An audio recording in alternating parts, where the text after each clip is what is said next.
Évangile selon Marc, chapitre 15, passage 3, la mort de Jésus.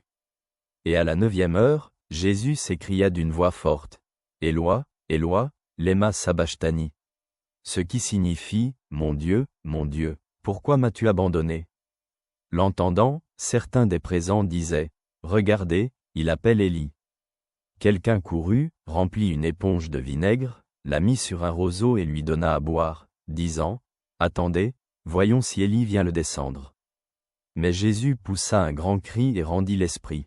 Et le voile du temple se déchira en deux, de haut en bas.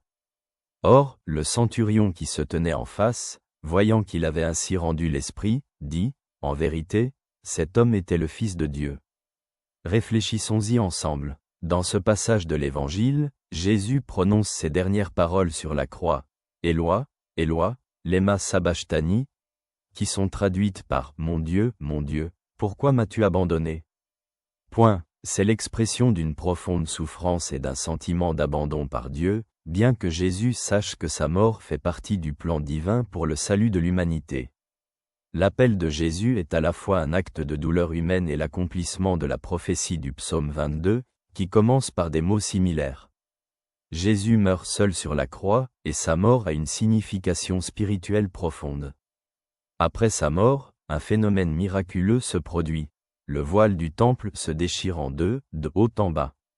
Ce voile séparait le Saint des Saints du reste du temple, et sa déchirure symbolise qu'à travers le sacrifice de Jésus, l'accès à Dieu est désormais ouvert à tous. Par sa mort, Jésus brise la barrière séparant les hommes de Dieu. Le centurion, témoin de ces événements, après la mort de Jésus, déclare, « En vérité, cet homme était le Fils de Dieu. » C'est une confession de foi qui indique que Jésus, dans sa mort, révèle son identité divine et sa mission.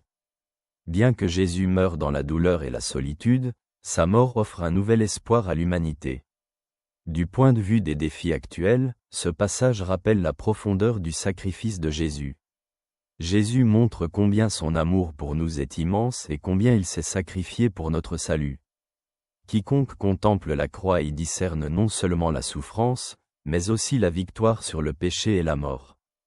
Cela nous invite à réfléchir sur son sacrifice, à être reconnaissant pour son amour et à imiter ce même amour inconditionnel dans notre vie quotidienne.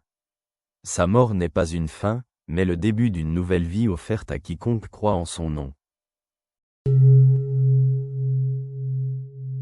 Merci d'être là. Que Dieu te protège. Ton ami t'adresse ses salutations de tout cœur.